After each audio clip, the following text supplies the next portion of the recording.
Sometimes we lose everything that once made us whole and learn to live with that emptiness. Apache warrior Koah knows this pain well in 1872 Arizona territory, where he lives alone after his people scattered to the winds. When he finds a donkey trapped in quicksand, he could walk away.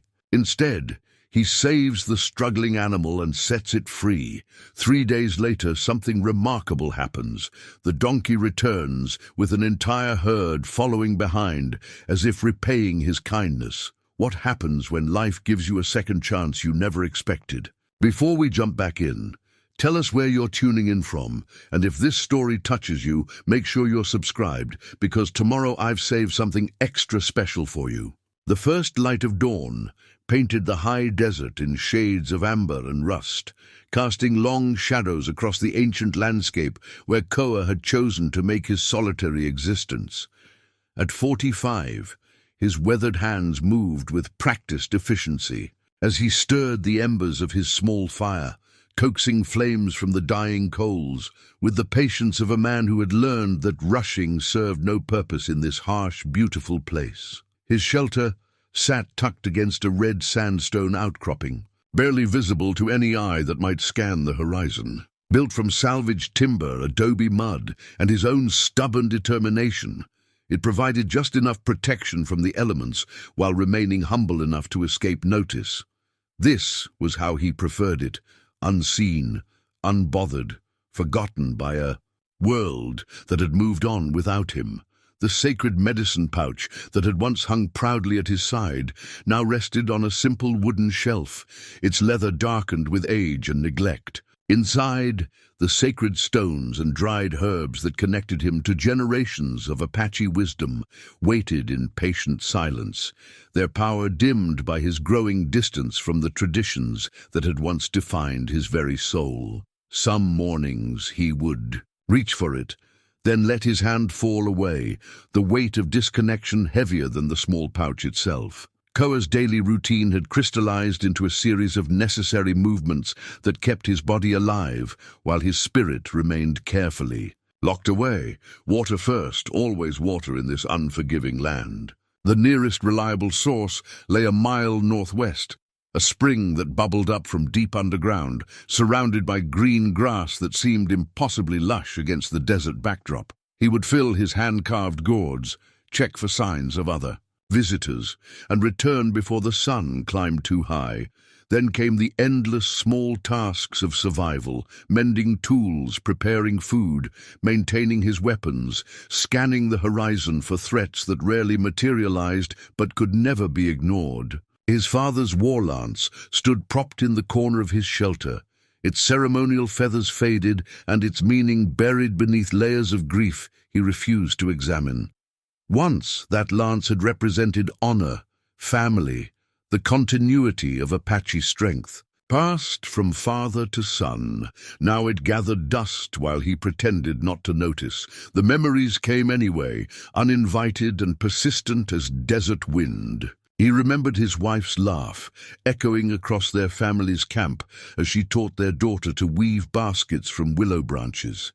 He remembered his son's determined face as the boy struggled to master the bow, arrows flying wide until patience and practice finally found their mark. He remembered the warmth of belonging, the comfort of purpose, the deep satisfaction of being part of something larger than himself. All of that had ended in the space of a single devastating winter. Disease had swept through their band like wildfire, taking his wife and children within days of each other.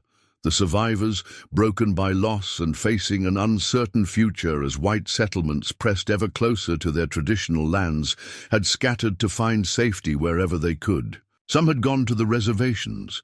Others had sought refuge with distant relatives. A few, like Koah, had simply walked away from everything they had ever known. That had been 3 years ago, though the ache felt as fresh as yesterday's wound. He had wandered for months, carrying nothing but his weapons, his medicine pouch, and a grief so heavy it seemed to pull him toward the earth with every step. Eventually, he had found this place, remote enough to avoid unwanted encounters, defensible enough to provide security, harsh enough to match the landscape of his heart. The high desert had embraced his solitude with indifferent hospitality. Here, among the Joshua trees and barrel cacti, he could move through his days without speaking to another soul, without being reminded of everything he had lost. The silence was complete except for the wind through stone, the cry of hawks overhead, and the occasional distant howl of coyotes marking their territory. His tactical awareness remained sharp despite his isolation. Years of warfare had trained him to notice the smallest details that might mean the difference between life and death. He knew the sound of every creature that moved through his territory, recognized the subtle signs that marked the passage of travelers, and maintained sightlines that allowed him to observe approaching threats long before they could detect his presence. Sometimes, from his vantage point among the rocks, he would watch distant riders crossing the valley floor below. Settlers heading west, soldiers on patrol, traders following established routes. They all moved through his world without knowing he existed, and he preferred it that way. Human contact meant questions he didn't want to answer, conversations that might crack the careful shell he had built around his wounded heart. The seasons passed with minimal variation in his routine. Summer brought intense heat that kept him active only during the cooler hours of dawn and dusk. Winter delivered bitter nights when he would huddle close to his fire and try not to remember other winters when warmth came from the bodies of loved ones sleeping near. Spring offered brief explosions of wildflowers that painted the desert in impossible colors, beautiful enough to make his chest tighten with emotions he thought he had successfully buried. His physical needs remained simple: food, water, shelter, safety. He hunted small game with snares and his rifle when necessary, gathered what edible plants the desert offered, and rationed his supplies with the careful attention of a man who understood that waste could mean death. Trade with passing merchants provided occasional necessities, ammunition, salt, tools, but these interactions remained brief and impersonal. The loneliness had weight and texture, like a blanket he had learned to wrap around himself for protection. It kept other emotions at bay, provided a barrier between his heart and any situation that might threaten his carefully maintained numbness. He told himself this was healing, this deliberate separation from anything that might cause pain. But deep in the quiet hours before dawn, he sometimes wondered if he was healing or simply dying by degrees. His body remained strong despite the isolation. Daily survival required constant physical effort that kept his muscles lean and his reflexes sharp. He could still move through the desert with the silent grace of a hunting cat, could still read weather patterns and animal signs with the accuracy of a man raised to understand the land's moods. These skills connected him to his heritage, even as he struggled to maintain distance from its emotional weight.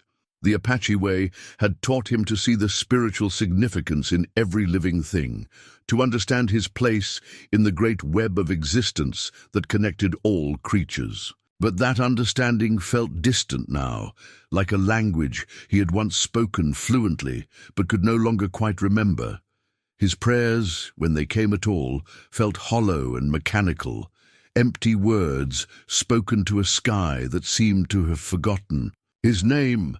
Yet something in him remained unbroken, a small flame that refused to be extinguished no matter how hard he tried to smother it with indifference. It flickered to life at unexpected moments, when he watched an eagle soar through the vast blue sky, when he discovered a perfect arrowhead left behind by some ancient hunter, when the sunrise painted the mountains in shades of gold that took his breath away.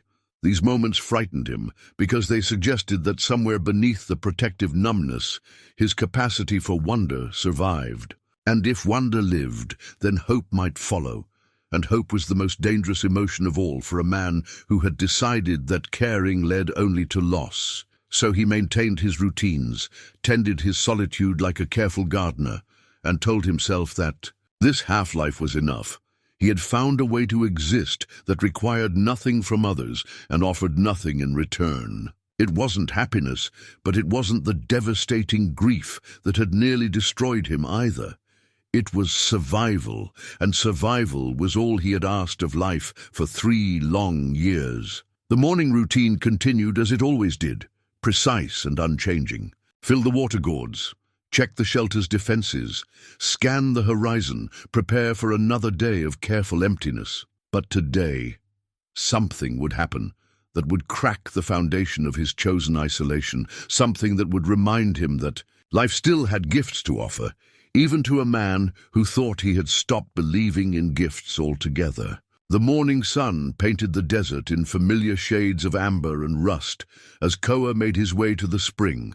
Water gourds balanced across his shoulders. The path wound between saguaro cacti and clusters of barrel cacti, their spines catching the early light like tiny spears. Each silent footstep spoke of 3 years spent becoming a ghost in his own life. As he approached the water source, something felt wrong. The usual morning sounds were overlaid with desperate splashing that suggested a large animal in distress. Koah paused at the oasis edge, using salt cedar for concealment while he assessed the situation. A natural depression beyond the main spring had become quicksand, probably from recent underground water movement. Trapped in its center was a donkey, dark coat slick with sweat and mud, eyes wide with panic. The creature had sunk to its chest, and each struggle only pulled it deeper into the hungry sand. His first instinct was to turn away. This was nature's way, harsh but impartial. He had learned to harden his heart against such scenes, accepting that sentiment was a luxury he couldn't afford. But something made him pause. Perhaps it was the intelligence in the donkey's dark eyes, or simply that he had forgotten how to walk away from suffering when he possessed the power to end it. The donkey saw him and ceased its struggles, as if recognizing that its fate now rested with this weathered man. The silence stretched between them, broken only by water flowing into the spring and a hawk's distant cry. "Stubborn creature," he murmured, his first spoken words in days. "Should have been more careful where you stepped." The donkey's ears swiveled toward his voice, and something in its expression reminded him of his son during archery lessons, determined not to give up despite impossible odds. The memory hit like a physical blow. Even as he told himself to walk away, his hands were already moving, untying his pack and pulling out rope. The rescue required patience over force. He secured one end around a mesquite tree, fashioned a loop in the other, and approached the quicksand pit. "Easy now," he said, his voice taking on the gentle tone he'd once used with frightened horses. "Let's see what we can do about this mess." Getting the rope around the donkey meant wading into the quicksand himself, feeling the treacherous surface. Grab at his boots. The animal remained remarkably still, understanding that cooperation was essential. When Koah slipped the loop around its chest, the donkey's warm breath touched his face, and he looked into those intelligent eyes filled with desperate hope. The extraction was slow and exhausting. Anchored at the pit's edge, Koah applied steady pressure while encouraging the donkey to work with him. Gradually, inch by precious inch, the animal rose from the quicksand's grip. Hope replaced panic, and together they fought against the desert's attempt to claim another life. When the donkey finally scrambled onto solid ground, both collapsed in exhaustion. The animal approached the water, drinking deeply while keeping one eye on its savior. Koah watched this simple act of survival and felt something stir in his chest, a sense of connection, of purpose fulfilled, of life affirmed rather than merely endured. As he cleaned his rope and prepared to leave, the donkey followed him partway down the path, reluctant to part with its rescuer. "Go on," Koah said, waving it away. "Find your own kind. I'm no good at taking care of anything except myself." The donkey regarded him for a long moment, then trotted away into the desert. Koah watched until it disappeared, telling himself the encounter was meaningless, but as he walked home, he found himself thinking about the trust the animal had placed in him, the satisfaction he'd felt when their combined efforts triumphed over the quicksand's grip. That night, sleep proved elusive. The memory played through his mind with persistent clarity, accompanied by older memories he'd tried to lock away. He remembered teaching his children about Apache beliefs, that all creatures were connected, that kindness to animals reflected spiritual health. As he finally drifted toward sleep, Koah found himself listening for sounds that might indicate the donkey's return. Some part of him that he thought had died with his family hoped his small act of compassion had made a difference that would echo beyond this single desert morning. 3 days passed, with a restlessness that Koah couldn't name or dismiss. His carefully maintained routines felt inadequate, missing some essential element that had only become apparent through its absence. He found himself pausing in daily tasks, listening for sounds that never came, scanning the horizon for movement that failed to materialize. The water gourd he had carved years earlier sat beside his fire pit, its smooth surface worn by countless hours of patient work during long winter nights. He picked it up, running his fingers along the Apache designs, rain clouds, mountain peaks, eternal seasons. The craftsmanship was excellent, but looking at it reminded him how much of his life had become focused purely on function, stripped of beauty or meaning beyond survival. Sleep became fragmented. He would drift off exhausted, then wake repeatedly throughout the night. Sometimes he would lie still, listening to familiar desert sounds. Other times he would step outside, drawn by an indefinable sense that something was different about the night air. On the second night, he found himself remembering the donkey's eyes, not with detached observation but with intensity, suggesting the image had lodged somewhere deeper than conscious thought. Those eyes had held more than animal panic. There had been intelligence, and something else he struggled to identify. Trust, perhaps. Recognition of kinship between creatures who understood what it meant to struggle against impossible forces. His morning trek to the spring began like all others, with mechanical precision. But approaching the water source, he moved more quietly than usual, senses alert for signs of recent visitors. The quicksand pit still bore evidence of their struggle, disturbed sand, scuff marks where the donkey had scrambled to safety, boot impressions from his careful approach. He filled his water gourds with methodical attention, but his eyes kept drifting to paths leading away from the spring. Donkeys were creatures of habit and intelligence. They remembered water sources, recognized terrain features, often returned to places where they had found safety or assistance. The walk home took him along his usual route, but Koah found himself examining tracks in sandy soil. Most were familiar: mule deer hoofprints, mountain lion pads, tiny traces of desert mice. Nothing indicated larger domestic animals, which should have brought satisfaction of confirmed solitude. Instead, he felt peculiar disappointment that he attributed to disrupted emotional equilibrium. The rescue had awakened something better left. Sleeping, some remnant of his former life when caring for others, had been natural as breathing. The restlessness persisted through afternoon tasks. He attempted roof repairs, but found his attention wandering to the landscape beyond his domain. Work that usually brought quiet satisfaction felt mechanical and purposeless, as if he were going through living motions without engaging with life itself.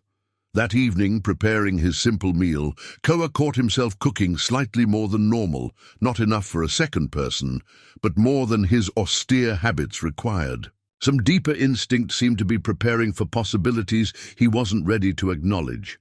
The night sounds seemed different, though he couldn't identify how.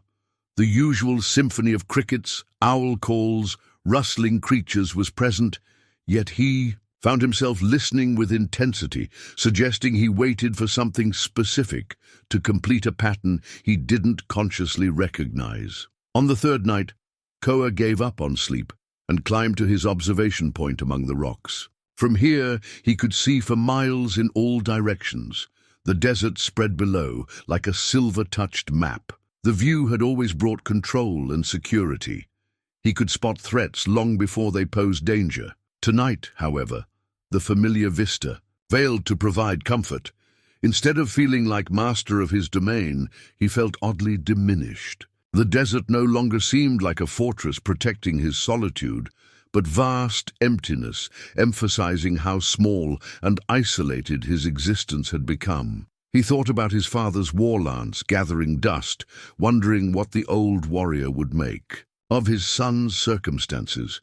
His father had understood duty and sacrifice, had fought defending his people when the world changed too quickly. Would he approve of this withdrawal, or see it as another form of defeat? The memories came easier now, slipping past barriers with increasing frequency. He remembered his father teaching him to read animal tracks, explaining how each creature left a story for those who knew how to interpret signs. "Everything is connected, son," the old man had said. "The rabbit feeds the hawk feeds the earth feeds the grass that feeds the rabbit.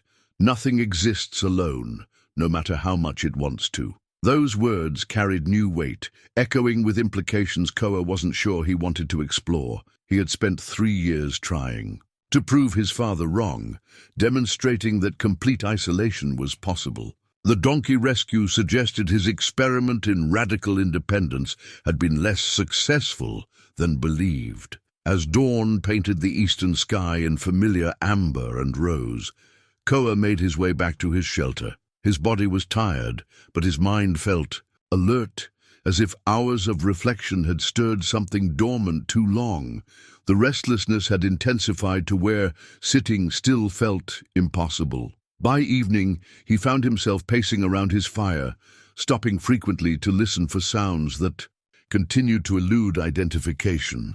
The familiar desert night sounds surrounded him, but underneath he sensed something else, a change in wilderness rhythm, suggesting new elements were entering his carefully controlled world. The carved water gourd caught firelight as he prepared for tomorrow's journey, its intricate patterns seeming to shift in the flickering illumination. For the first time in years, he truly looked at the designs he had etched, remembering winter nights when creating beauty had seemed as important as ensuring survival. Perhaps some hungers could only be satisfied by opening oneself to the possibility that the world still had gifts to offer, even to those convinced they no longer deserved them.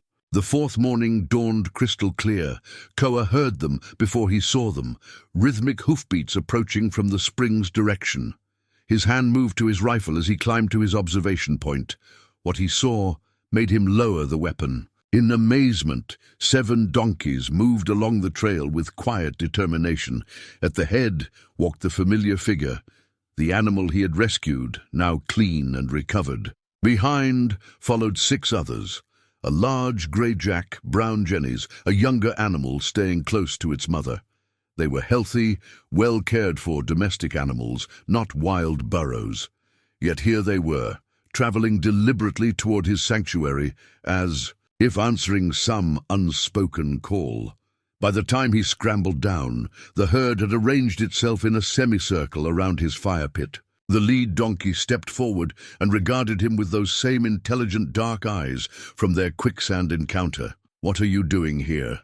Koah asked, voice carrying wonder and wariness. The donkey moved closer, extending its neck to sniff his hands. The distinctive scars confirmed this was indeed the same animal. Notch in left ear, white neck patch, the particular way it held its head. "You can't stay," he told them, though his conviction was already wavering. "Whoever owns you will come." Looking, but examining his surroundings, Koah found himself assessing new responsibilities: water supply, shelter needs, food requirements. The challenges were manageable, and recognizing that frightened him more than he cared to admit. As the day progressed, the donkeys settled into his location with remarkable ease. They found shade, organized themselves socially, began cropping the sparse desert grass. The lead donkey remained closest to Koah, following at respectful distance. By evening, the donkeys showed no signs of leaving, and he lacked the heart to drive them away. His world had changed in ways he was only beginning to understand. The sound of 7 animals settling for the night created new rhythm in the desert symphony, and for the first time in 3 years, approaching darkness held no trace of his constant loneliness. The morning of the 4th day dawned with unusual clarity.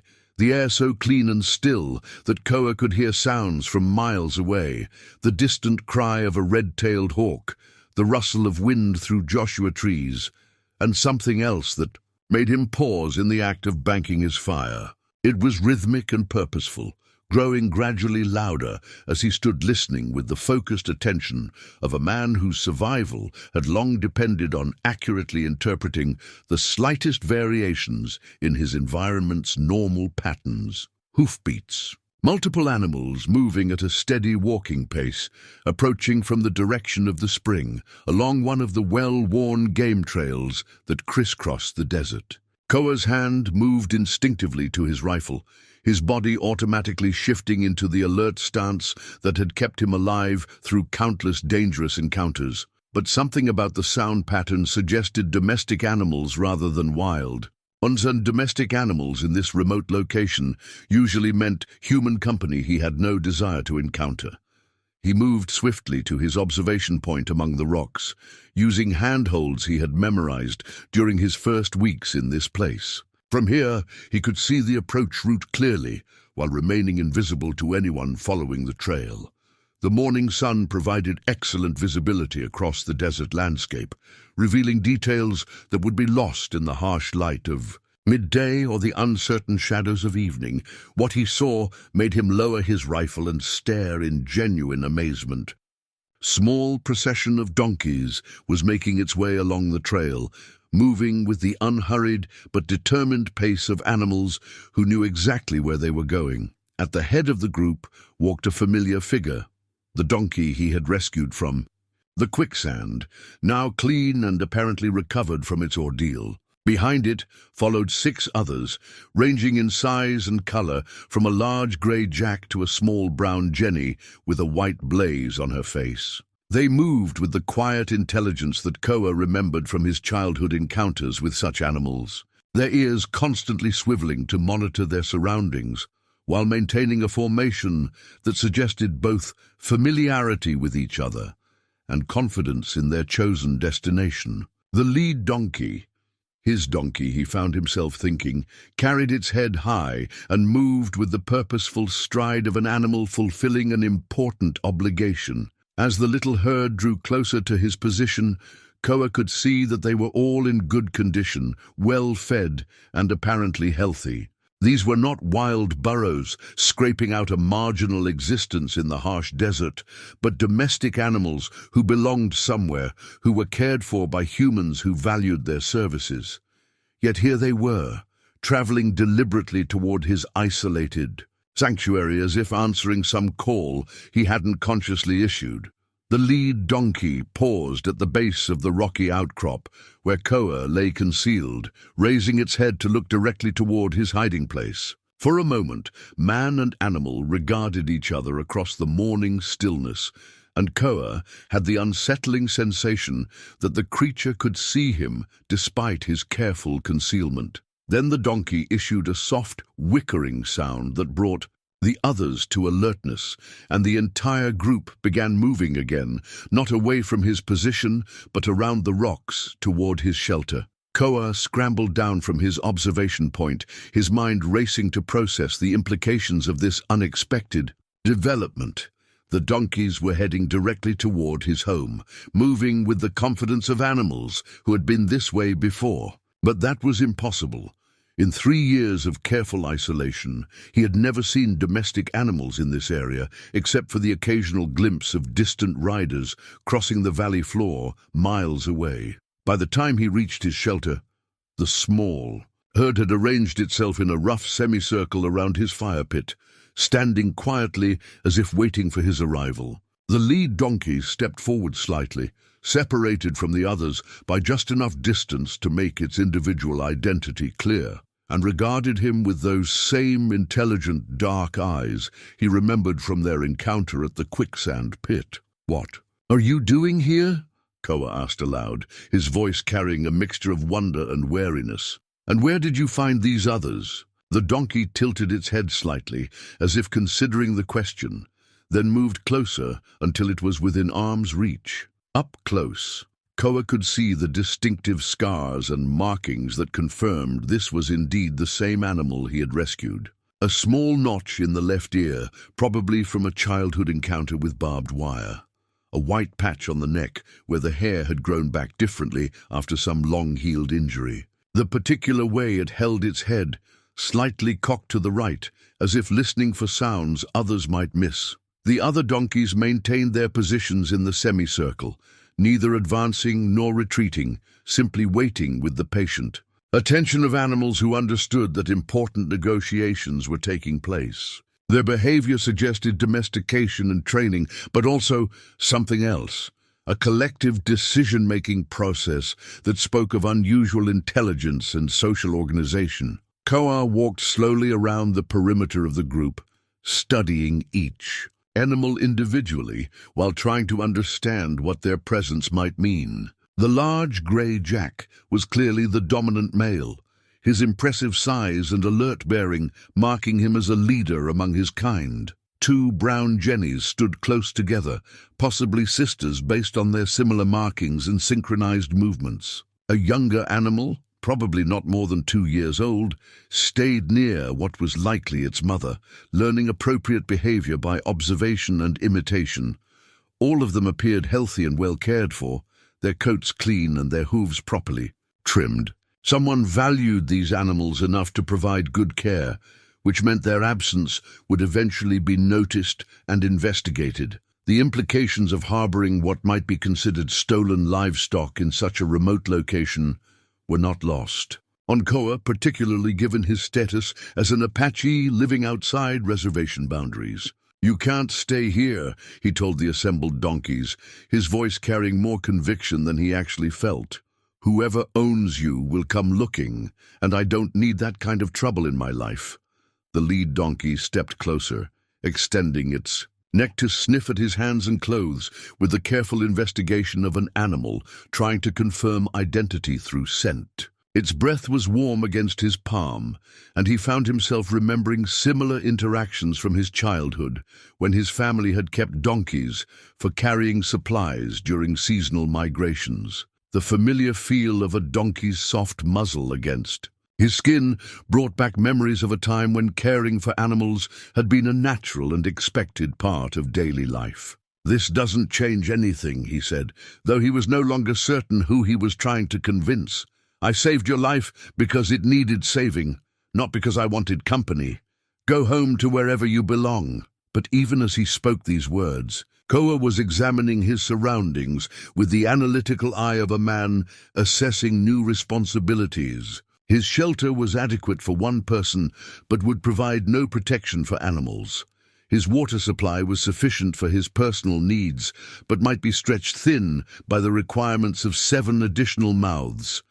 His food stores, carefully calculated to last through the winter months, would need to be supplemented if he was going to feed creatures who couldn't hunt for themselves. The practical challenges were significant, but they were manageable, and recognizing that fact frightened him more than he cared to admit. It suggested that some part of his mind was already making plans for accommodating these unexpected visitors, despite his conscious insistence that they couldn't stay.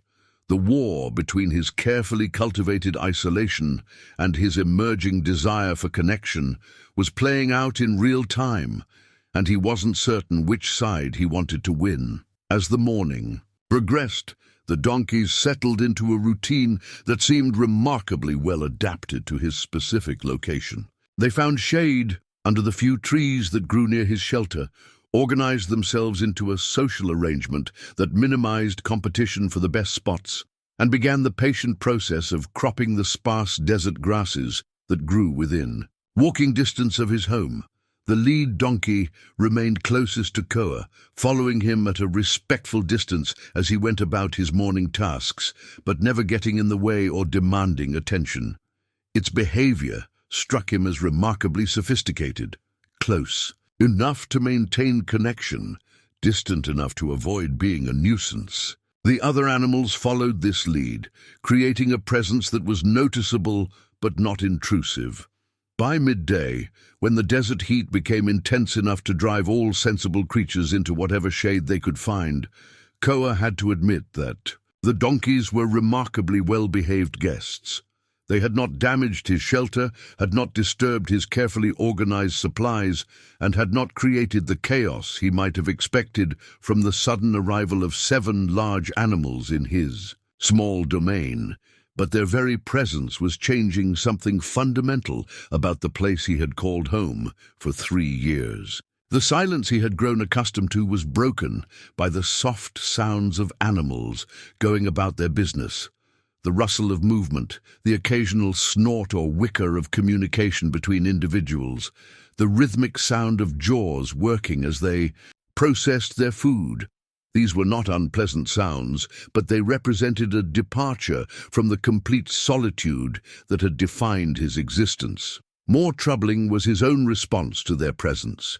Despite his verbal protests and logical objections, he found himself watching them with growing interest, noting their individual personalities and social interactions with the kind of attention he had not devoted to anything in years. The young donkeys' playful attempts to initiate games with the adults, the way the jennies worked together to keep watch while the others rested, the grey jack's alert monitoring of the surrounding terrain for potential threats. As evening approached, bringing the cooler temperatures that marked the beginning of the desert's most active period, Koah faced a decision he had been postponing. All day, the donkeys showed no signs of leaving voluntarily, and he lacked the heart to drive them away by force. They had harmed nothing, damaged nothing, demanded nothing beyond the right to share space with the man who had once saved their leader's life. He prepared his evening meal with unusual care, finding himself looking frequently toward his unexpected guests and wondering what their presence might mean for the carefully structured emptiness he had built around his wounded heart. Tomorrow would bring new challenges and decisions, but tonight he would simply acknowledge that his world had changed in ways he was only beginning to understand. The sound of 7 large animals settling down for the night created a new rhythm in the familiar desert symphony, and for the first time in 3 years, Koah found that the approaching darkness held no trace of the loneliness that had become his constant companion. Dawn broke with a symphony of sounds Koah had forgotten existed, gentle breathing of sleeping animals, rustling movement as the herd began to stir, and underneath it all, a sense of purposeful life that transformed his solitary sanctuary. The lead donkey lifted its head as he emerged, offering a soft whicker that sounded remarkably like conversation between old friends. "Well," Koah said aloud, voice carrying resignation mixed with anticipation, "if you're determined to make this home, we need to make changes." His first concern was containment. Donkeys were intelligent, curious creatures capable of wandering considerable distances. In this harsh environment, straying animals might not survive to find their way back. More troubling was the possibility they might encounter other humans who would ask uncomfortable questions about an Apache warrior possessing valuable domestic animals. The solution lay in constructing enclosure, temporary at first, but expandable as needed. Koah surveyed his surroundings, identifying natural features that could be incorporated. Mesquite trees provided anchor points, while rock formation offered barrier, requiring minimal additional work. The task required materials he didn't currently possess: fence posts, rope for barriers, tools for digging in rocky soil. Some items existed in his carefully hoarded supplies. Others would require improvisation and creativity, practical problem-solving that had once been second nature during warrior days. As he gathered materials, the donkeys watched with obvious interest. The lead animal followed as he paced off distances and tested ground stability, its behavior suggesting understanding that important preparations were underway. The work itself proved surprisingly satisfying. Koah had forgotten the pleasure of building something useful, taking raw materials and shaping them into structures serving clear purpose. During isolation years, construction efforts had been limited to basic maintenance. This was different. Each fence post represented commitment to something beyond immediate needs. The makeshift corral began taking shape with surprising speed. Years of survival had taught efficiency with available materials and warrior training, emphasized creating defensible positions using natural terrain.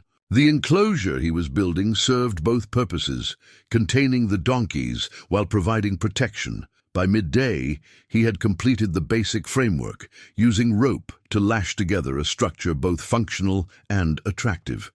The makeshift corral. Posts stood like weathered sentinels, their surfaces already beginning to blend with natural landscape. The donkeys seemed to approve.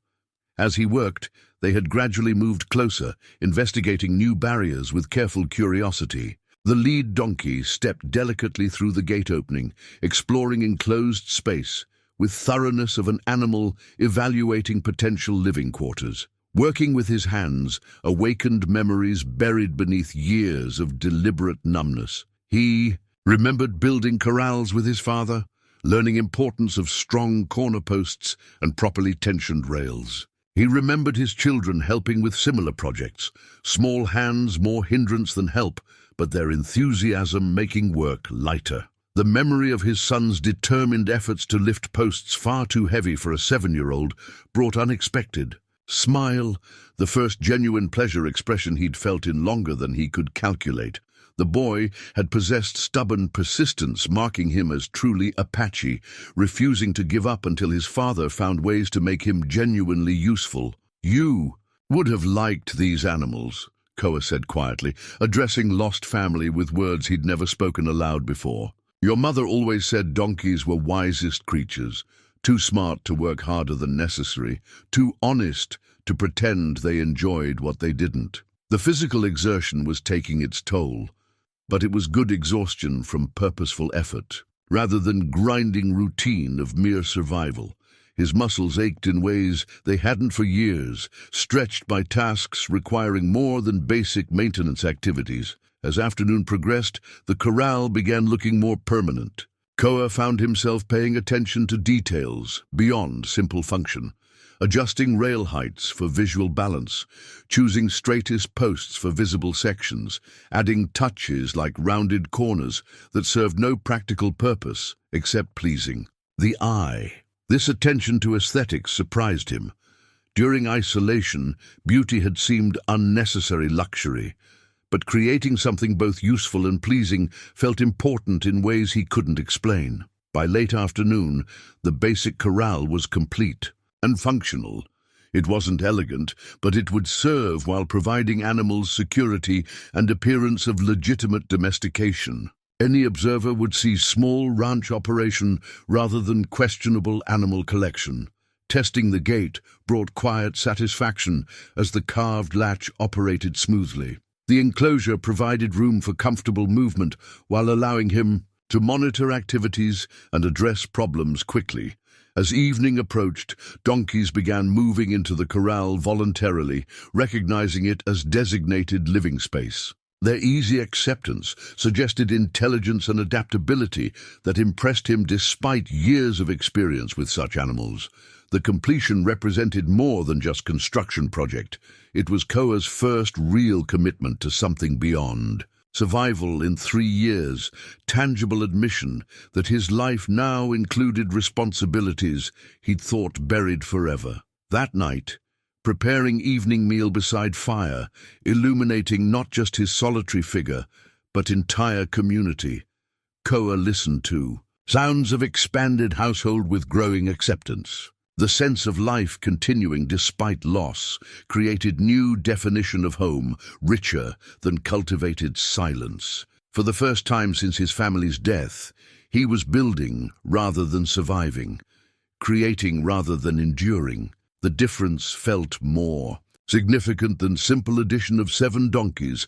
It felt like first step back toward becoming fully human again. The morning sun found Koah kneeling beside his fire pit, arranging sacred items he hadn't touched in over a year.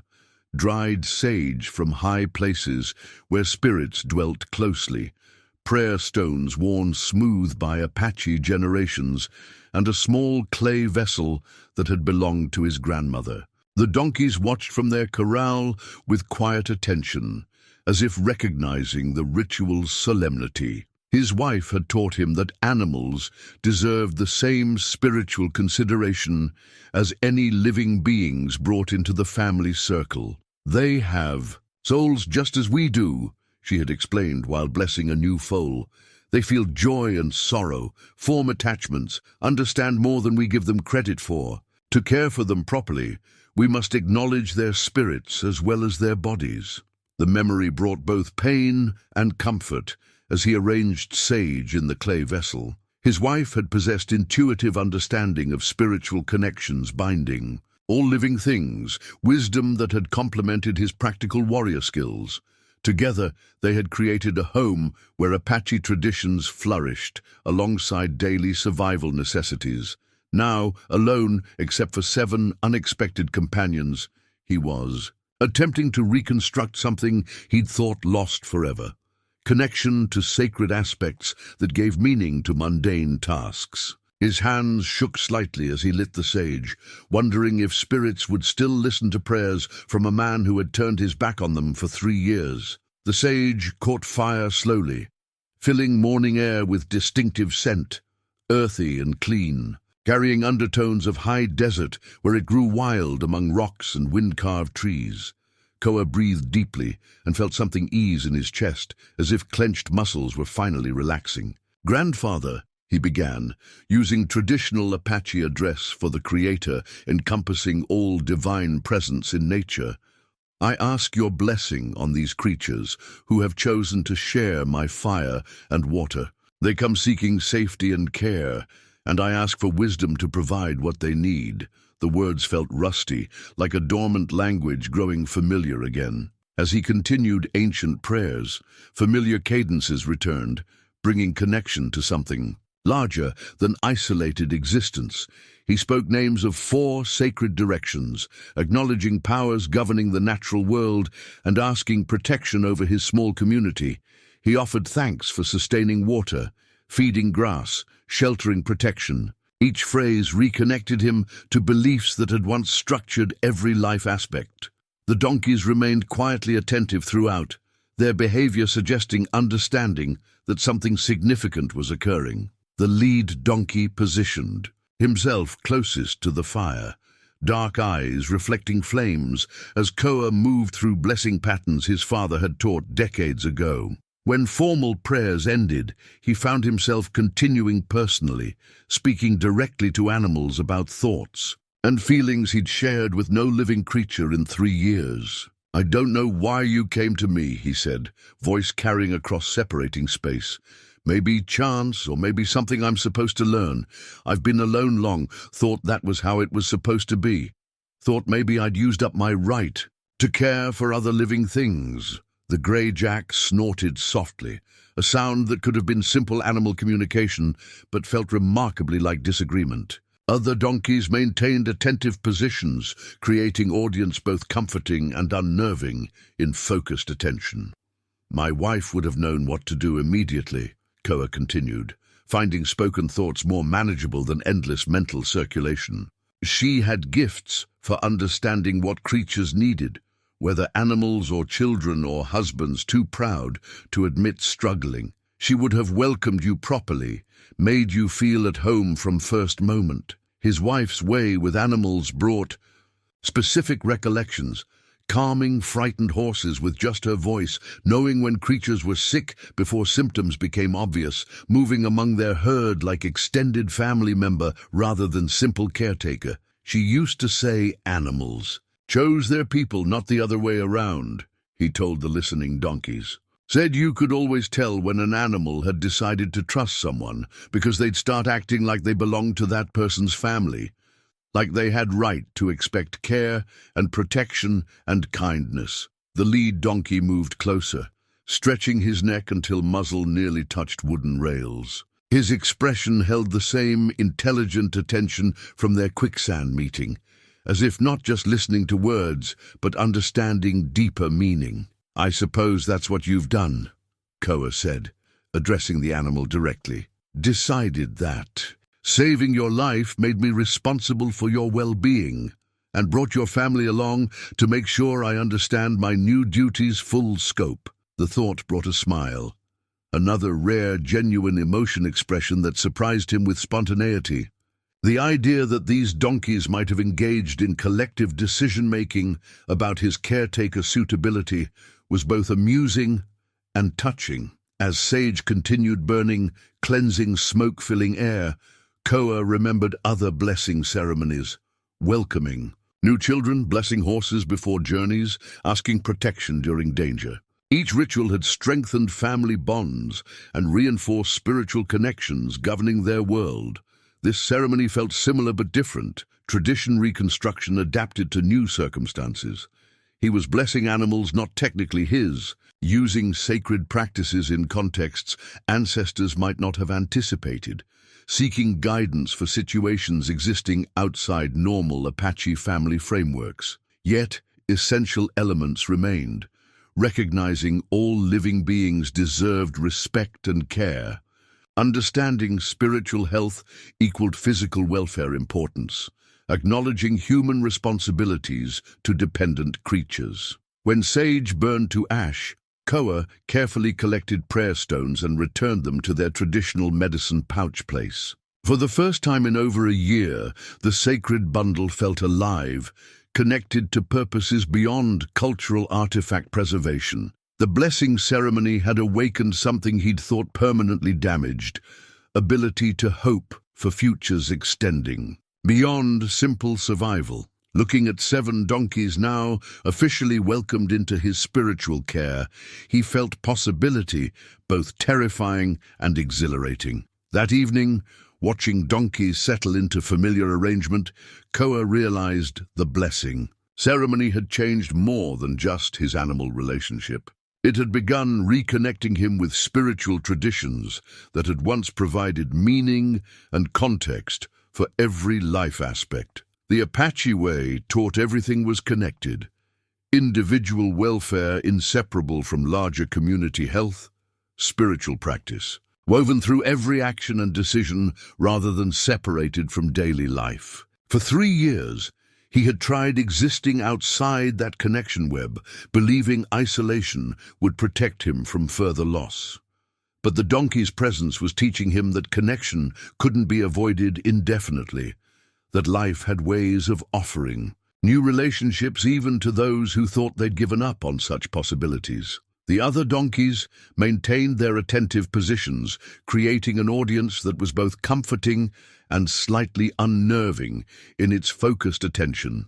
"My wife would have known what to do with you immediately," Koah continued, finding that speaking these thoughts aloud made them somehow more manageable than when they circulated endlessly in his mind. She had a gift for understanding what creatures needed, whether they were animals or children or husbands. Too proud to admit they were struggling, she would have welcomed you properly, made you feel at home from the first moment. The memory of his wife's way with animals brought a flood of specific recollections, how she could calm a frightened horse with just her voice, how she always seemed to know when a creature was sick or injured before the symptoms became obvious. To others, how she moved among their small herd of horses and pack animals like a member of their extended family, rather than simply their caretaker.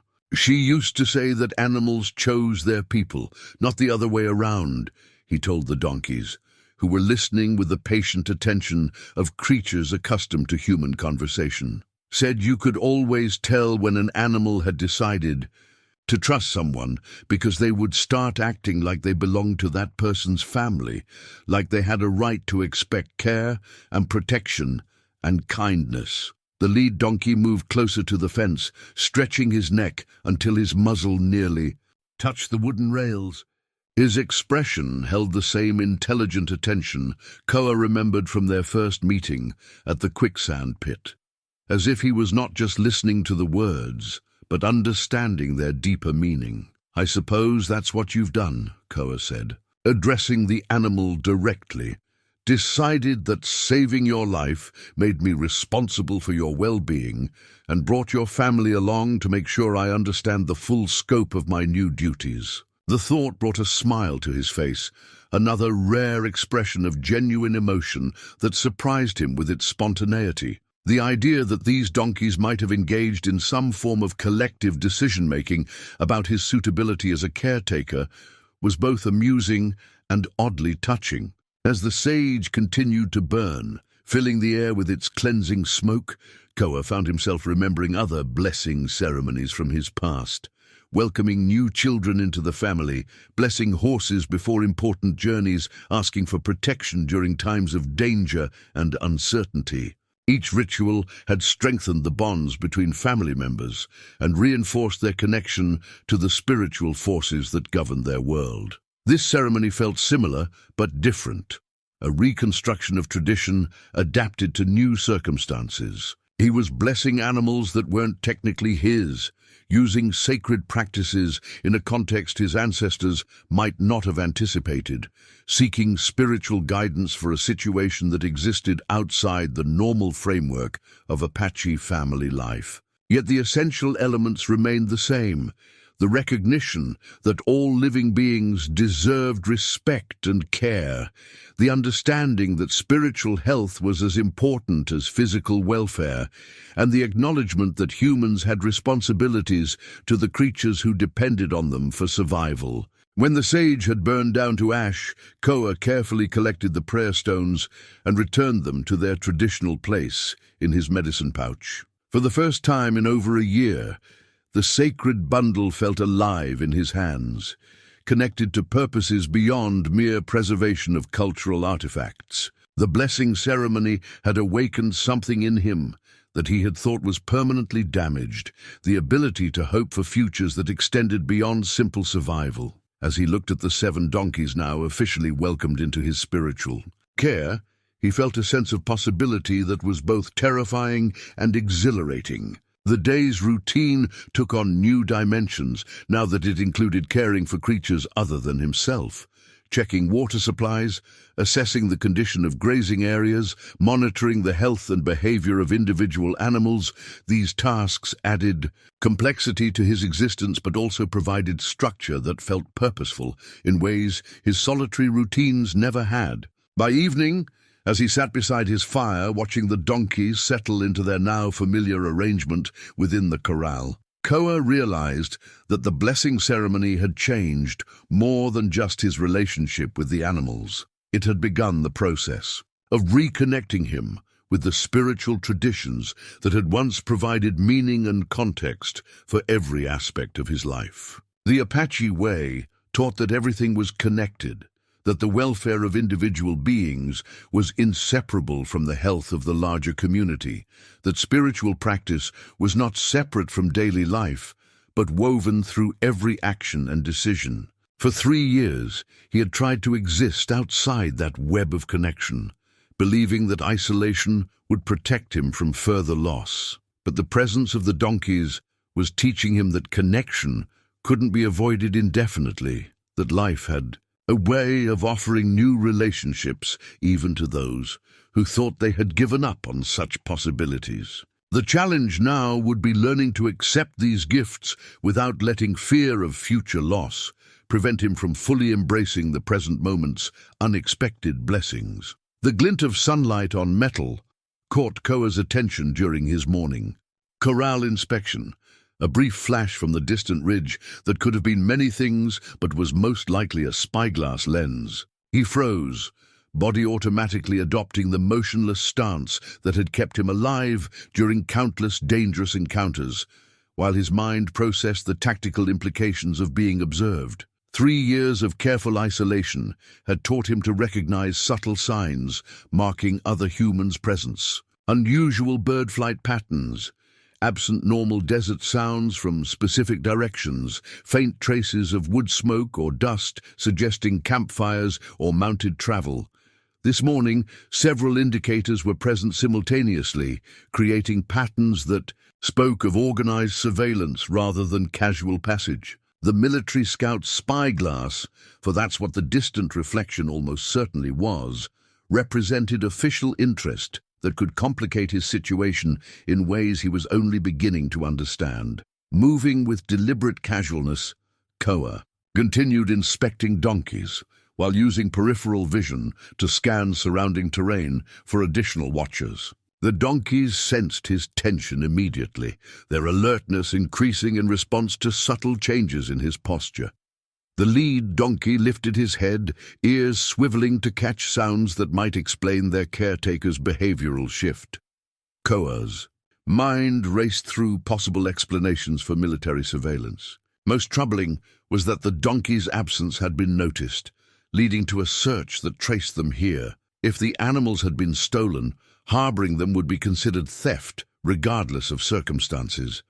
The implications extended beyond simple criminal charges.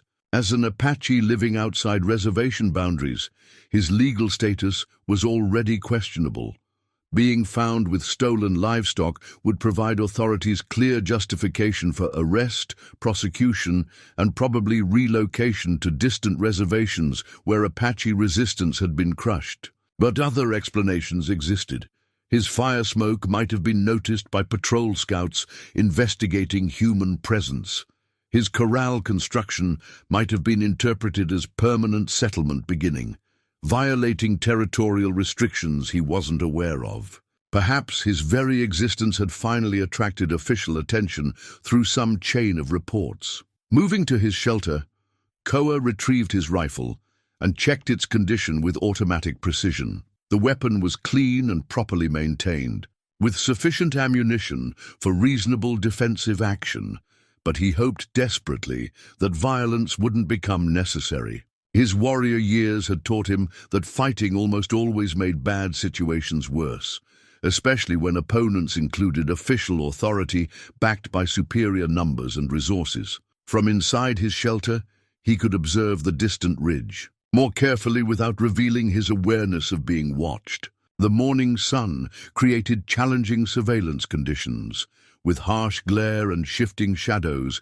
making detailed observation difficult even with quality equipment. But the reflection's persistence suggested systematic observation rather than casual reconnaissance. The donkeys had arranged themselves defensively within the corral, adults positioned to protect younger animals while maintaining sightlines to potential escape routes. Their behavior confirmed the threat was real and growing immediate, though. They showed no panic signs that would indicate imminent danger.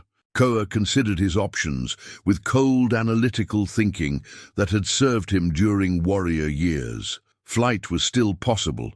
He could abandon his shelter and disappear into the desert's vast emptiness.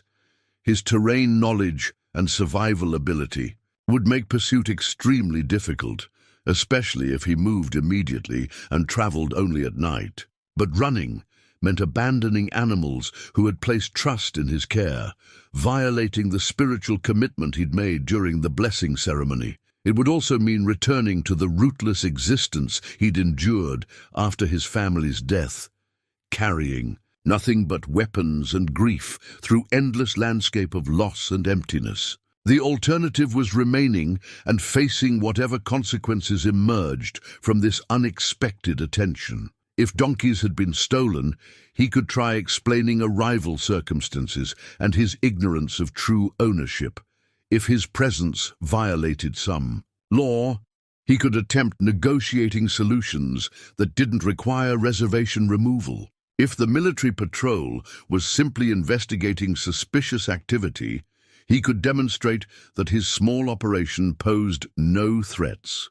All approaches carried significant risks. Military authorities had limited patience for Apache complications, and his status as a warrior who had never formally surrendered could make him a target for those preferring simple solutions. The donkey's presence, regardless of legal status, would be seen as permanent settlement evidence, rather than temporary shelter, triggering regulations designed to concentrate native populations in designated areas. As morning progressed, surveillance continued with professional persistence. Watchers changed positions occasionally, probably avoiding eye strain and maintaining optimal observation angles, but showed no signs of advancing or withdrawing. This suggested information gathering for future action rather than immediate confrontation preparation. The waiting was harder than direct conflict would have been.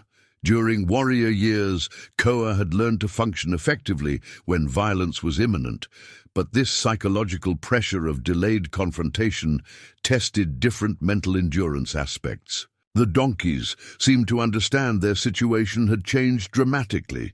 They remained alert but calm, grazing when opportunity presented, but never moving far from protective clusters that would allow rapid, coordinated movement if escape became necessary. By midday, when harsh desert sun made optical surveillance more difficult and normal desert rhythms suggested prudent travelers would seek shade, the watchers finally revealed intentions. A small patrol of uniformed soldiers emerged from concealment and began advancing, moving with careful precision of men approaching potentially dangerous situations. Koah counted 4 men, all mounted on military horses and armed with standard cavalry equipment. Their approach was methodical rather than aggressive, suggesting they hoped to resolve the situation through conversation rather than force. But weapons were readily accessible, and their formation provided mutual support if the encounter turned violent. The lead donkey whickered softly, a sound carrying both warning and reassurance, alert to danger but confident in their human protectors' ability to handle the situation appropriately. As the patrol drew close enough for individual features to become visible, Koah recognized professional soldiers' bearing rather than local militia. These men represented federal authority, suggesting his situation had attracted attention at levels he hadn't anticipated. The implications were both more serious and potentially more manageable than dealing with local officials who might have personal motivations for harsh treatment. Taking a deep breath of clean desert air, Koah stepped out of his shelter and prepared to face whatever consequences had finally caught up with his attempt to build something meaningful from his former life's ashes. The sound of hoofbeats grew steadily closer as the military patrol approached, each rhythmic strike against the packed earth marking another second in which Koah could make final preparations for what might be the most important conversation of his life. His father's rifle rested within easy reach just inside his shelter, its familiar weight offering the comfort of a known option, even as he hoped desperately that violence would not become necessary. Moving with deliberate calm, he positioned himself between his shelter and the donkey corral, a placement that allowed him to protect both his personal possessions and the animals, while demonstrating that he had nothing to hide from the approaching soldiers. The morning sun was at his back, putting the patrol at a slight visual disadvantage while keeping his own face in shadow, a small tactical advantage that might prove useful if subtle intimidation became part of the negotiation process. The lead donkey had moved to the section of fence closest to Koah's position, its intelligent dark eyes tracking the approaching horses with alert attention. The other animals maintained their defensive cluster within the corral, but their posture suggested readiness to respond to their human protector's lead rather than panic at the sight of strangers. Their confidence in his ability to handle the situation both touched and intimidated him. What if their faith proved to be misplaced? His mind raced through potential scenarios and responses, drawing on years of experience with military encounters that had ranged from formal negotiations to desperate life-or-death conflicts. These soldiers were clearly professionals, their approach methodical and controlled rather than aggressive, suggesting they hoped to resolve the situation through conversation rather than force. But the weapons they carried and the authority they represented meant that any mistake on his part could escalate quickly beyond the point where peaceful resolution remained possible. The internal monologue that had sustained him through 3 years of isolation now became a strategic planning session with life-altering stakes. He could present himself as a simple hermit who had rescued animals in distress, emphasizing the humanitarian aspects of his actions while downplaying any complications related to property rights or territorial regulations. He could admit to being Apache, but stress his peaceful intentions and willingness to cooperate with legal requirements. He could offer to return the donkeys to their rightful owners if such owners could be identified and proven legitimate. All of these approaches had merit, but they also carried risks that could destroy not just his own freedom, but the welfare of the animals who had placed their trust in his care. If the donkeys were indeed stolen property, cooperation might protect him from charges of theft while ensuring the animals returned to situations he couldn't evaluate or control. If his Apache identity triggered automatic relocation proceedings, compliance might mean abandoning this place. He had learned to call home in favor of some distant reservation where his skills and independence would count for nothing. The patrol was close enough now that he could distinguish individual faces and equipment details. The leader was a sergeant, probably in his 30s, with the weathered complexion and alert bearing that marked him as an experienced frontier soldier. His companions appeared younger, but equally professional, their weapons properly maintained, and their uniforms showing the practical modifications that spoke of extensive field service. More encouraging was their body language, which suggested caution rather than hostility. They were approaching a potentially dangerous situation with appropriate care, but their formation and movement patterns indicated preparation for conversation rather than immediate combat. If they had intended to arrest him on sight, their tactical approach would have been different, more aggressive, with flanking movements designed to prevent escape rather than this direct frontal advance. As the distance between them closed to conversational range, Koah made his final decision about how to present himself and his situation. Truth, he decided, would be his primary strategy. Perhaps not complete truth about his past as a warrior, but honest explanation of his current circumstances and the events that had led to this moment. The presence of the donkeys would be harder to explain, but their obvious health and contentment might support his claim to be a legitimate caretaker rather than a thief. The sergeant raised his hand in the universal gesture for halt, bringing the patrol to a stop about 20 yards from Koah's position, close enough for normal conversation but distant enough to provide reaction time if the situation deteriorated.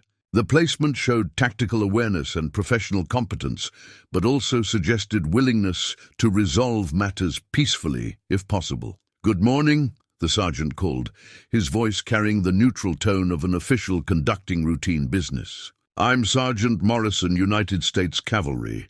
We're investigating reports of unusual activity in this area. Mind if we ask you a few questions?" The phrasing was polite, but left no doubt that cooperation was expected rather than optional. Koah recognized the careful balance between courtesy and authority that marked professional military dealings with civilian populations, respectful until circumstances required otherwise, but backed by power that could be deployed instantly if needed. "Good morning, Sergeant," Koah replied, matching the formal tone while keeping his own voice steady and non-threatening. "I'm Koah. I live here. What kind of unusual activity are you investigating?" The question was both genuine curiosity and tactical probe, designed to learn what had brought military attention to his isolated sanctuary while avoiding admission of anything that might be interpreted as criminal activity. The sergeant's response would tell him whether this encounter was about the donkeys specifically or part of some broader security sweep. "Reports of unauthorized settlement and possible livestock theft," Morrison said, his eyes taking in the shelter, the corral, and the 7 donkeys with professional assessment. "Can you account for your presence here and explain how you came to possess these animals?" The directness of the question eliminated any possibility of evasion or misdirection. Koah would have to provide a credible explanation for both his residency and the donkey's presence, knowing that any inconsistencies or obvious falsehoods would justify whatever harsh measures the patrol deemed appropriate. "I've been living here for 3 years, he began, choosing his words carefully. "As for the donkeys, they came to me. I rescued one from Quicksand at the spring, and 3 days later it returned with the others. I built the corral to keep them safe while I figure out what to do with them." It was truth as far as it went, but he could see the skepticism in Morrison's expression. The story sounded improbable even to him, despite being exactly what had happened. The sergeant exchanged glances with his men, probably considering whether such an explanation could possibly be legitimate. "That's an interesting story," Morrison said, his tone carefully neutral. "Do you have any documentation establishing your right to live here? Any proof that these animals came to you voluntarily rather than being taken from their rightful owners?" The question struck at the heart of Koah's vulnerability. As an Apache living outside official reservation boundaries, his legal status was questionable under the best circumstances. He possessed no deeds or permits that would establish his right to occupy this land, no bills of sale or ownership documents for the donkeys, no official recognition of his existence as anything other than a potential problem requiring solution. "I have no papers," he admitted, the words carrying implications that extended far beyond simple administrative deficiency. "I live here because it's remote and bothers no one. The donkeys are healthy and well cared for, as you can see. If their owners can be found and proven legitimate, I'll gladly return them." The offer to surrender the animals was both strategic concession and genuine willingness to do what was right, but it also revealed the precarious nature of his entire situation. Without legal documentation or official recognition, he existed at the sufferance of authorities who might decide his presence was inconvenient or problematic. Morrison dismounted and approached the corral for a closer examination of the donkeys, his trained eye assessing their condition and behavior with the expertise of a man familiar with military animals. The soldiers watched his progress while maintaining their mounted positions, ready to respond quickly if the situation changed. The donkeys allowed the sergeant's inspection with calm dignity, showing none of the fear or stress that might indicate previous mistreatment. Their obvious health and the quality of their care spoke in Koah's favor, but he knew that good treatment didn't necessarily prove legitimate ownership or resolve questions about how the animals had come into his possession. As Morrison completed his examination and returned to his men for a brief consultation, Koah felt the weight of decision settling on his shoulders like a familiar burden from his warrior days. The next few minutes would determine whether his fragile community of man and animals would survive intact or be scattered by forces that recognized no authority except their own power to enforce what they considered proper order. The morning sun climbed higher, creating harsh shadows and intense heat that made everyone's situation more uncomfortable and potentially more volatile. In the distance, a red-tailed hawk circled lazily on thermal currents, its cry echoing across the desert landscape where momentous decisions were being made that would affect multiple lives in ways that none of the participants could fully anticipate. Whatever happened next, Koah knew that his 3 years of careful isolation were ending. The question now was whether what emerged from this confrontation would be worth the price he would have to pay for it. Sergeant Morrison finished his consultation with the other soldiers and dismounted again, this time with the deliberate movements of a man preparing for a more serious conversation. His hand rested casually on his sidearm, not threatening, but serving notice that the situation had moved beyond simple questions and routine answers. "Sir?" Morrison said, his tone shifting from neutral inquiry to official business. "I'm going to need you to be completely honest with me. We've received reports from ranchers in the territory about missing livestock, including donkeys, matching the description of some of these animals. The timing of their disappearance corresponds roughly with your story about them arriving here." The implication hung in the desert air like heat shimmer, distorting everything around it, with the potential for violence and legal consequences that could destroy the fragile peace Koah had built around his wounded heart. He felt the familiar tightening in his chest that had once preceded combat engagements, the heightened awareness that meant life or death decisions were being made in real time. "Sergeant," Koah replied, keeping his voice steady despite the adrenaline beginning to course through his system, "I understand your situation, but I've told you the truth. These animals came to me on their own, after I rescued their leader from Quicksand.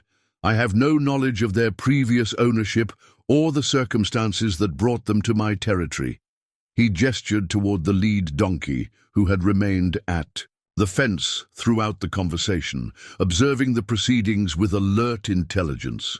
"If you examine that animal closely, you'll find scars and markings that should help identify him. The notch in his left ear, the white patch on his neck. These are distinctive features that any legitimate owner would recognize." Morrison's eyes sharpened with interest. Professional investigation often relied on exactly such specific details to establish identity and ownership. He approached the corral again, this time focusing on the lead donkey with the systematic attention of a man documenting evidence. "You're right about the markings," he said after a thorough examination. "The ear notch is distinctive, and there's a scar pattern on the left shoulder that looks old, probably from barbed wire when he was young." Morrison pulled a small notebook from his pocket and consulted what appeared to be detailed descriptions provided by the complaining ranchers. His brow furrowed as he compared the written reports with the physical evidence before him, creating a moment of tense silence that stretched like a taut rope between accusation and vindication. "This is interesting," the sergeant said, his voice carrying a note of professional puzzlement. "The descriptions match, but there are some discrepancies in the details that don't make sense if these are stolen animals." Koah felt a flicker of hope, but kept his expression neutral. Military men respected composure under pressure, and showing too much relief at this development might undermine his credibility if additional complications emerged. "What kind of discrepancies?" he asked, genuine curiosity mixing with strategic interest in understanding how the situation might resolve. Morrison looked up from his notebook, his expression thoughtful rather than accusatory. "According to the reports, the missing animals were all in poor condition, underfed, showing signs of neglect, several with untreated injuries. But these donkeys are obviously healthy and well cared for. Their coats are good. Their hooves are properly trimmed. They show no signs of malnutrition or abuse." The observation struck Koah with unexpected force. Without realizing it, his care for the animals had created evidence of his character and intentions that no amount of verbal explanation could have provided. The donkey's obvious health and contentment spoke more eloquently than any protest of innocence he might have offered. "There's something else," Morrison continued, studying the lead donkey with renewed interest. "This animal shows no fear of humans, no stress responses that might indicate recent trauma from being stolen or moved against his will. In fact, he seems remarkably comfortable with your presence specifically." As if to underscore the sergeant's observation, the donkey moved closer to where Koah stood, positioning himself within arm's reach and regarding the military patrol with calm attention rather than the anxiety that might be expected from a recently stolen animal. "Sergeant," Koah said carefully, recognizing an opportunity to strengthen his position, "if you have specific descriptions of missing animals, perhaps we can resolve this by process of elimination. If these donkeys don't match the missing animals in important details, that would support my account of how they came to be here." Morrison nodded, appreciating the logical approach to a complex problem. "Fair point. Let me read you what we have, and you can tell me if anything doesn't match what you see here." He consulted his notebook and began reading detailed descriptions that had apparently been provided by the concerned ranchers. As each animal was described, it became increasingly clear that while there were general similarities in size and coloring, the specific details often failed to match the donkeys standing quietly in Koah's corral. The reported missing animals included a jenny with a distinctive white star on her forehead. None of Koah's donkeys showed such markings. Several were supposed to be significantly smaller than the healthy animals in the enclosure. Most telling was the description of behavioral problems and signs of abuse that were completely absent from the calm, well-adjusted herd that Morrison was observing. "This doesn't add up," the sergeant admitted, closing his notebook with a gesture of frustration mixed with relief. "Either these aren't the missing animals, or the reports we received were significantly inaccurate about their condition and characteristics. One of the other soldiers, a young private who had remained silent throughout the proceedings, cleared his throat respectfully. "Sergeant, if I may, there's another possibility we should consider." Morrison nodded for him to continue. "What if these animals were abandoned or turned loose by owners who couldn't care for them properly?" the private suggested. "It would explain why they came to this gentleman seeking help and why their condition has improved so much under his care. Some folks just turn animals loose when they can't feed them, figuring they'll have a better chance on their own." The suggestion carried the ring of practical experience. All of the soldiers had seen the results of economic hardship on frontier families, including the difficult decisions people made when resources became too scarce to support both human and animal family members. That would also explain the timing, Morrison mused. If the animals were turned loose around the same time this gentleman encountered the one in trouble, it would account for how they ended up here while still being reported as missing by their original owners. Koah listened to this discussion with growing amazement. The military patrol was essentially constructing a theory that supported his innocence while explaining the apparent contradictions in the evidence they had been given. Truth, it seemed, was serving him better than any elaborate fiction could have managed. "Gentlemen," he said, addressing the patrol as a group, "I appreciate your thorough investigation of this matter. I want to be completely clear about my position. If legitimate owners can prove their claim to these animals and demonstrate that they can provide proper care, I will surrender them without argument, but I won't turn them over to people who would neglect or mistreat them." The statement was both reasonable and revealing. It showed willingness to cooperate with legal authority, while establishing that his primary concern was the animals' welfare rather than personal gain. Morrison nodded approvingly at the balanced approach.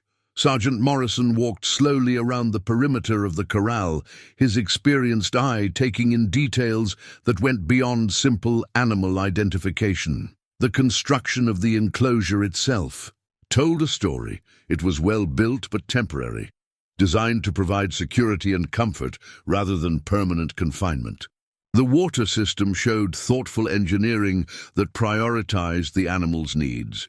Most significantly, the entire setup suggested someone who understood and cared for these creatures, rather than someone who had acquired them through theft. "Private Johnson," Morrison called to the young soldier who had offered the abandonment theory, "come take a look at this construction work." "What do you see?" Johnson dismounted and examined the corral with the careful attention that his sergeant's question demanded. After several minutes of study, he straightened and addressed his superior with growing confidence in his assessment. "Sir, this isn't the work of someone trying to hide stolen property," Johnson reported. "This is professional quality animal husbandry. The fence height is correct for donkeys, the gate mechanism is properly designed, the water access is excellent. Someone who knew what they were doing built this to last and to keep the animals healthy and comfortable." Morrison nodded, his expression showing increasing respect for both his subordinate's observation skills and the man who had created such a thoughtful facility for the animals in question. "What else do you notice about their behavior?" "They're completely relaxed around their caretaker, sir," Johnson replied, warming to the analytical exercise.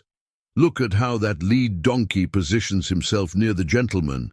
That's trust behavior, not the stress response you'd expect from animals, being held against their will. And they're all in excellent physical condition. Someone's been taking very good care of them." The assessment created a moment of quiet consideration as all the soldiers processed the implications of what they were observing.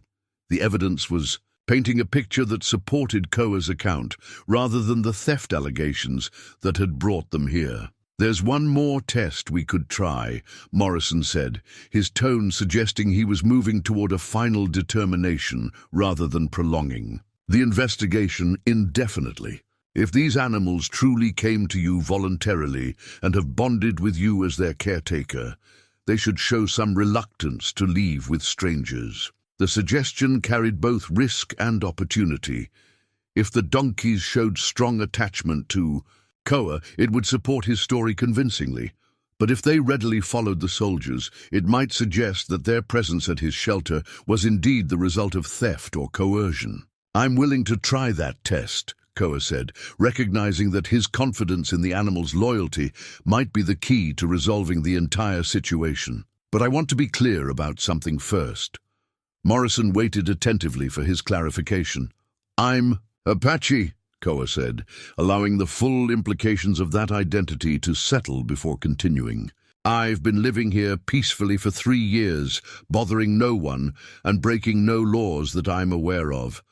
But I know that my presence in this territory might be considered problematic by some authorities, regardless of my behavior or intentions." The Ada admission was both brave and strategic.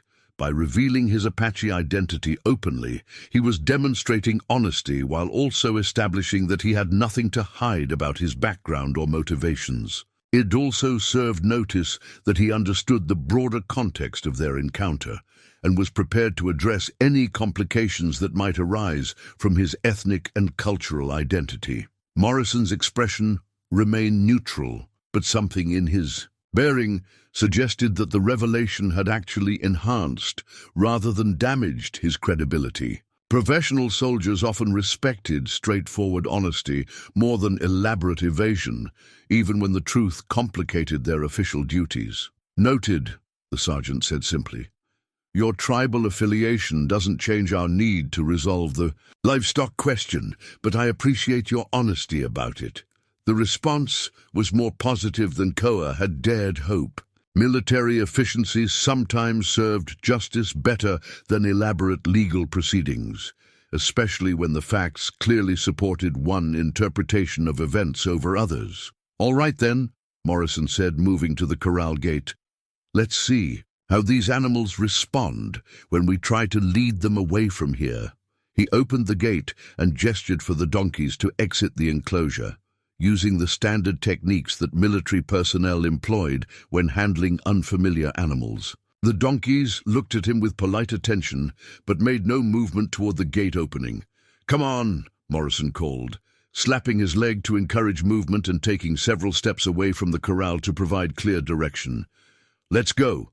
The donkeys remained exactly where they were, showing no interest in following strangers away from their established home. The lead donkey actually moved further from the gate, positioning himself closer to where Koah stood watching the proceedings. Johnson tried a different approach, offering handfuls of grass to entice the animals toward the gate opening.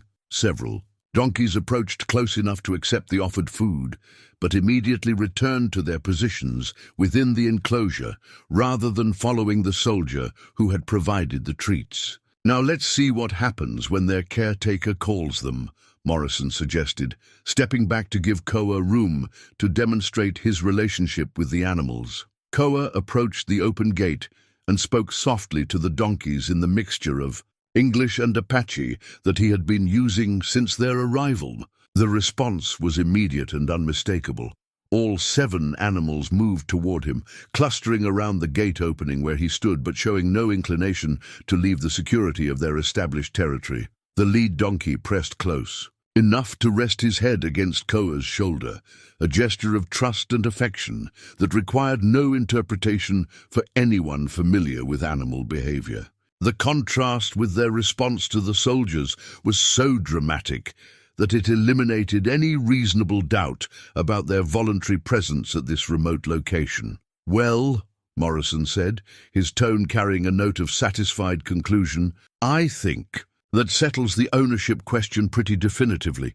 These animals have clearly chosen their caretaker, and they're obviously receiving excellent care." He closed the gate and stepped back from the corral, his official bearing relaxing slightly as the investigation moved toward resolution rather than escalation. "Sir," Koah said, recognizing that the moment of greatest danger was passing but knowing that broader questions about his situation remained unresolved. "What about my presence here? I have no legal documents establishing my right to this land, and I understand that could be considered problematic." Morrison considered the question with the same thoroughness he had applied to the livestock investigation. As far as I can determine, you're not violating any specific territorial regulations.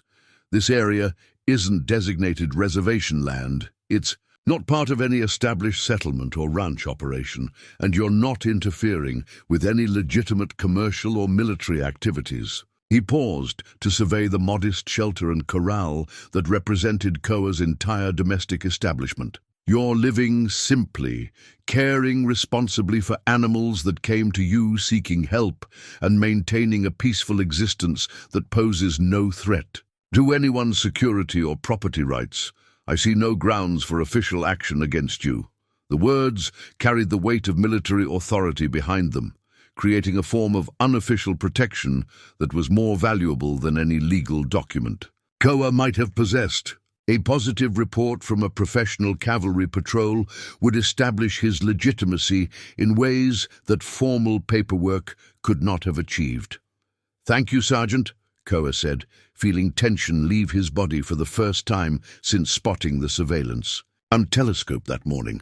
I appreciate your thorough and fair investigation of this matter." Morrison remounted his horse and gathered his men for departure, but he paused for one final comment before leading the patrol away from this remote sanctuary where truth had proven stronger than suspicion. "Take good care of those animals," he said, his official tone softened by genuine respect for what he had observed. "They chose well when they decided to trust you." As the sound of hoofbeats faded into the distance, Koah found himself standing beside the corral where 7 donkeys waited patiently for his attention, their dark eyes reflecting a contentment that seemed to encompass not just their own welfare, but his transformation from isolated survivor to responsible guardian of lives other than his own.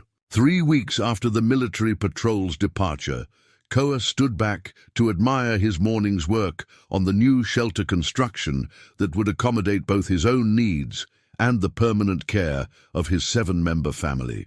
The structure taking shape against the red sandstone cliff was more substantial than anything he had built during his years of isolation, designed with an eye toward durability and comfort that extended far beyond mere survival. The framework of hand-hewn timber posts and carefully fitted adobe walls spoke of a man who had rediscovered the satisfaction of building for the future rather than simply maintaining the present. Each joint was precisely crafted, each wall section planned to provide maximum protection from the desert's extremes while creating spaces that would serve multiple purposes as the seasons progressed. The donkeys watched his construction efforts with the alert interest they had shown from the beginning, their behavior suggesting they understood that these improvements would benefit their entire community. The lead donkey had claimed a favorite observation post near the work area, positioning himself where he could monitor both the construction progress and the surrounding terrain for potential threats that never seemed to materialize anymore.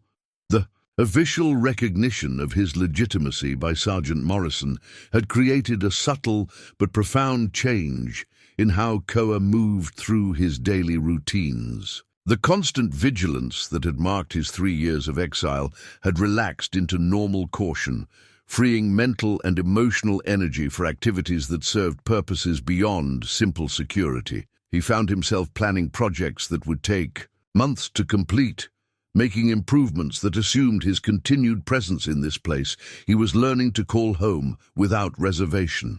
The blessing ceremony he performed each morning had evolved from the desperate ritual of a man trying to reconnect with abandoned traditions into something more confident and purposeful. As he arranged his sacred items and lit the sage that morning, his prayers carried gratitude rather than the desperate pleading that had characterized his early attempts to rebuild his spiritual practices. "Grandfather," he said, addressing the Creator with the familiar terms that had regained their meaning through daily use, "I thank you for the gift of these creatures who have taught me that healing comes through caring for others. I ask for continued wisdom to provide what they need and to honor the trust they have placed in me." The donkeys had developed their own morning routine that complemented his spiritual practices. as the sage smoke drifted across the clear desert. Ere they would arrange themselves in their characteristic semicircle, standing quietly until the formal prayers were complete before beginning their daily activities. Their behavior suggested an understanding that these moments held special significance, even if the exact nature of that significance remained beyond their comprehension. The lead donkey approached as Koah finished the blessing ritual, extending his neck for the gentle scratching behind the ears that had become part of their daily greeting. The animal's coat gleamed with health, his eyes bright with the contentment of a creature whose needs were consistently met by someone who understood and valued his individual personality. "Good morning, my friend," Koah said, using the mix of English and Apache that had become their common language. "Ready for another day of supervising my construction work?" The donkey's soft wicker seemed to express amused tolerance for human conversation, but his positioning near the building site suggested genuine interest in the day's planned activities. The bond between man and animal had deepened beyond simple caretaker relationships into something approaching true partnership, each responsive to the other's moods and needs in ways that created a functional family unit. As Koah began his day's work on the shelter expansion, his hands moved with the practiced efficiency of skills that had been dormant for years but never truly forgotten. The physical labor felt different now than it had during the desperate months after his family's death, when every action had been motivated by the simple need to survive another day. Now, his work carried the satisfaction of building something, lasting, creating improvements that would serve multiple purposes across the changing seasons. The new construction incorporated lessons learned from 3 years of desert living, but also reflected an expanded understanding of what constituted adequate shelter when responsibility extended beyond a single person's needs. Windows positioned to catch winter sunlight while avoiding summer heat. Storage areas designed to protect animal feed as well as human supplies. Workspace adequate for the various maintenance tasks that keeping 7 donkeys required. Most significantly, the design included covered areas where the animals could find relief from extreme weather without being completely separated from their human caretaker. The sense of community that had developed between man and animals deserved architectural recognition, spaces that acknowledged their interdependence while respecting each species' specific needs. By midday, when the desert heat became intense, enough to drive all sensible creatures into whatever shade they could find, significant progress had been made on walls that would define living spaces for years to come. Koah surveyed his work with the quiet satisfaction of a craftsman who had rediscovered his abilities after a long period of enforced simplicity. The donkeys had arranged themselves in their preferred resting formation within the existing corral, taking advantage of the shade provided by the salt cedar trees, while maintaining their characteristic alertness to surrounding activities. Their contentment was visible in every relaxed posture, every synchronized movement that spoke of creatures who had found their proper place in the world. That evening, as he sat beside his fire, preparing the simple meal that would sustain him, through another night of peaceful sleep, Koah found himself thinking about the changes that 7 donkeys had brought to his carefully structured existence. The silence he had once cultivated as protection against painful memories had been replaced by the gentle sounds of animals going about their evening routines, sounds that created a different kind of peace, one based on connection rather than isolation. The lead donkey approached the edge of the fire's light, his dark eyes reflecting the dancing flames, as he had done every evening since their first night together. The animal's presence had become as much a part of Koah's evening routine as banking the coals or checking his water supply, a companionship that asked nothing but proximity and offered the profound gift of unconditional acceptance. Strange how life works, Koah said to his patient audience of 7 attentive faces. I thought I had learned everything there was to know about loss and loneliness. Turns out, I still had some lessons to learn about healing and hope. The donkeys listened with the same respectful attention they always showed to his evening conversations, their calm presence creating a sense of family that had seemed impossible during the dark months when grief had been his only companion. Their gift to him extended far beyond simple animal companionship. They had provided a bridge back to the world of relationships and responsibilities that make life meaningful rather than merely endurable. As the fire burned down to glowing coals, and the desert night sounds began their familiar symphony, Koah felt a contentment that was both familiar and completely new. The peace he experienced now was not the desperate numbness he had cultivated during his years of isolation, but something richer and more sustainable. The deep satisfaction of a man who had learned to care for others again without losing himself. In the process, tomorrow would bring new challenges and opportunities, continued work on the shelter that would house his expanded family through the seasons ahead. But tonight, surrounded by 7 donkeys who had chosen to trust their lives to his care, he could rest in the knowledge that healing was possible even for hearts that had seemed permanently broken. The desert stretched away in all directions, under a canopy of brilliant stars, vast and beautiful and no longer empty. For the first time since his world had collapsed around him, Koah looked toward the future with anticipation, rather than merely endurance, curious about what other unexpected gifts life might offer to those who remained open to the possibility that even the most damaged souls could learn to hope again. The sound of 7 large animals settling into sleep created a new rhythm in the familiar night symphony, and as darkness claimed the high desert, one Apache warrior and his chosen family, prepared for dreams that spoke of tomorrow's possibilities rather than yesterday's losses.